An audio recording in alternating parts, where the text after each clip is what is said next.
Good morning, students. Welcome to your 9th standard. It is your first maths class. आज हम शुरू करेंगे chapter number 6 के साथ, जो है लाइन्स एंड एंगल्स. स्टार्टिंग के 5 चैप्टर्स जो हैं वो हम बाद में लेंगे.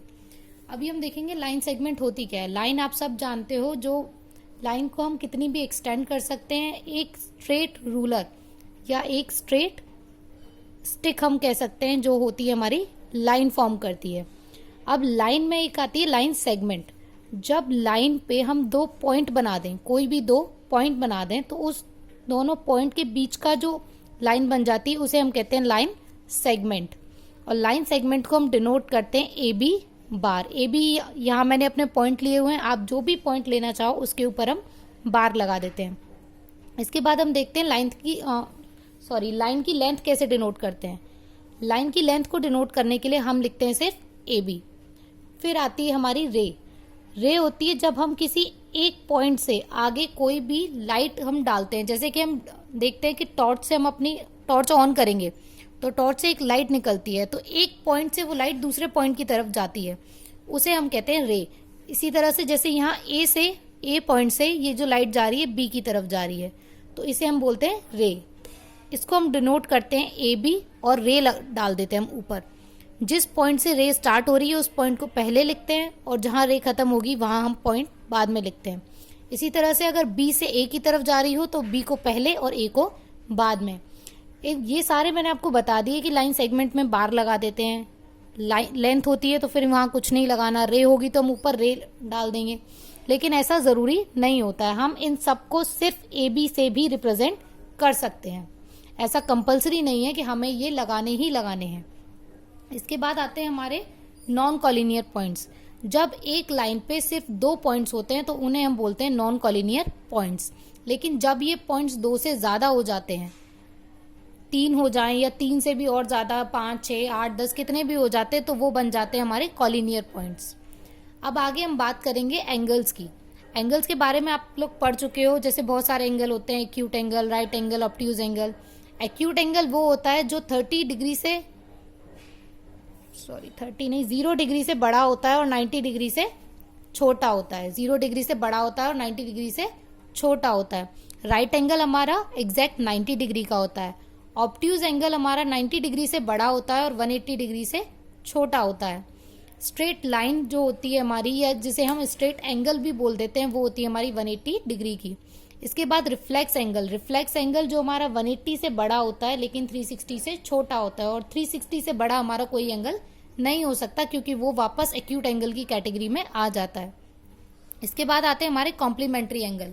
कॉम्प्लीमेंट्री एंगल होते हैं हमारे ऐसे 2 एंगल जो मिलके 90 डिग्री बनाते हैं. जैसे हम यहाँ देख रहे हैं, ये हमारी एक स्ट्रेट लाइन है, उस पे ये एक एंगल बना हुआ है. अगर मैं इसको नाम दे दूं तो ए बी सी और डी. ए बी लाइन है, इसमें सी एक परपेंडिकुलर डला हुआ है, यानी कि एंगल ए ओ सी और बी ओ सी, ये दोनों ही एंगल हमारे 90 डिग्री के हैं. लेकिन यहां हमने देखा कि एंगल ए और सी के भी बीच में एक लाइन डली हुई है, यानी कि ये इन दोनों एंगल्स को डिवाइड कर रही है. इस एंगल को 2 एंगल में डिवाइड कर रही है, एंगल ए और एंगल बी. तो इन दोनों का सम होगा हमारा 90 डिग्री. तो एंगल ए और बी बन जाएंगे हमारे कॉम्प्लीमेंट्री एंगल्स. एंगल ए और बी बन जाएंगे कॉम्प्लीमेंट्री एंगल. इसी तरह से हमारे होते हैं सप्लीमेंट्री एंगल्स. इसी तरह से होंगे सप्लीमेंट्री एंगल. जैसे कि हम देख रहे हैं यहाँ पे, ये एक हमारी लाइन है, इस लाइन पे हमारी एक रे डली हुई है और उस रे ने डिवाइड किया है एंगल्स को एक्स और वाई में. तो ये एक्स और वाई मिलके क्या बनाएंगे, 180 डिग्री. क्योंकि लाइन हमारी होती है 180 डिग्री की, तो जो एंगल जुड़ के 180 डिग्री फॉर्म करे उस एंगल को हम कहते हैं सप्लीमेंट्री एंगल्स.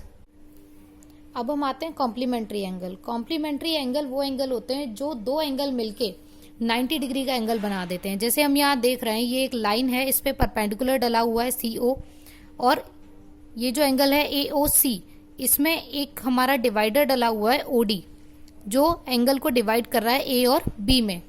तो ये A और B मिलके क्या बना रहे हैं, 90 डिग्री का एंगल. तो A और B हमारे कॉम्प्लीमेंट्री एंगल्स हो गए. ये एंगल्स एक दूसरे के कॉम्प्लीमेंट्री होंगे. इसी तरह से होते हैं सप्लीमेंट्री एंगल्स. सप्लीमेंट्री एंगल्स यानी कि ये देखिए आप, एक्स और वाई, इस लाइन पे 2 एंगल्स हैं, एक x और दूसरा y, और ये दोनों एंगल्स मिलने के बाद क्या बनाते हैं, 180 डिग्री का एंगल। तो जो एंगल 180 डिग्री फॉर्म करे, जुड़ के 180 डिग्री फॉर्म कर दे, उसको हम बोलते हैं सप्लीमेंट्री एंगल। इसी तरह आते हैं एडजेसेंट एंगल, जिन्हें हम नियर बाय एंगल्स भी बोलते हैं। ये वो एंगल्स होते हैं जो किसी एक आर्म को शेयर करते हैं। जैसे कि ये आर्म, इनकी ये साइड है जिसे हम आर्म बोल देते हैं, इसको शेयर करते हैं। ये वाला एंगल भी, एंगल ए भी इस पे बना हुआ है और एंगल बी भी इसी पे बना हुआ है। तो इसको हम बोलते हैं एडजेसेंट एंगल्स। ए और बी एक दूसरे के एडजेसेंट एंगल्स हैं। यहाँ पे भी हम देख रहे हैं, ये भी, ये वाली साइड ये लोग शेयर कर रहे हैं, तो ए और बी। यहाँ हम देख लेते हैं, ये वाली साइड शेयर कर रहे हैं, तो ये बन गए ए और बी, एडजेसेंट एंगल्स।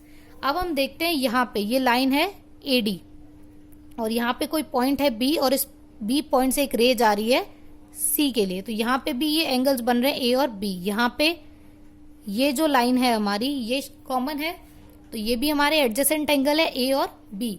लेकिन ये ए और बी जो मिल रहे हैं, ये एक स्ट्रेट लाइन पे बन रहे हैं, और इन दोनों को अगर हम जोड़ दें तो ये सप्लीमेंट्री एंगल है, 180 डिग्री का एंगल है। ये एक लाइन फॉर्म कर रहे हैं, तो इसीलिए ये एंगल हमारे कौन से बन जाएंगे, लीनियर पेयर। इनको हम बोलेंगे linear pair of angles. Angle a and angle b are linear pairs of each other. अब हम स्टार्ट करेंगे एक्सरसाइज 6.1। 6.1 का सेकंड क्वेश्चन जो है, वहां हमें दे रखे हैं दो लाइन सेगमेंट एक्स वाई और एम एन, एक्स वाई और एम एन, और हमें दिया हुआ है ये पी ओ, ये यहाँ पे परपेंडिकुलर डाल रहा है इस लाइन पे, तो दो 90 डिग्री के एंगल्स बना रहा है, एक ये और दूसरा ये वाला एंगल हमारा 90 डिग्री का बना रहा है।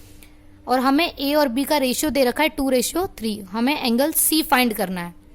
हम यहाँ से देखेंगे angle p o y plus angle p o x is equal to 180 degree, एक लाइन पे बने यानी कि लीनियर पेयर है। तो यहाँ से हम निकाल सकते हैं 90 degree plus p o x is equal to 180, यानी कि पी ओ एक्स हमारा आ गया 90 डिग्री। वो हमें यहाँ से भी डायरेक्टली पता चल रहा था।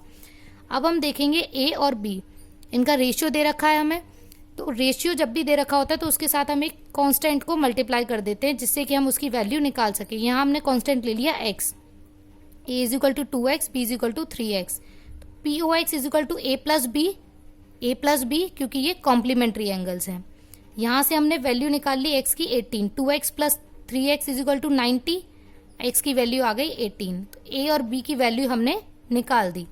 a की वैल्यू 2x 36, b की वैल्यू 3x 54।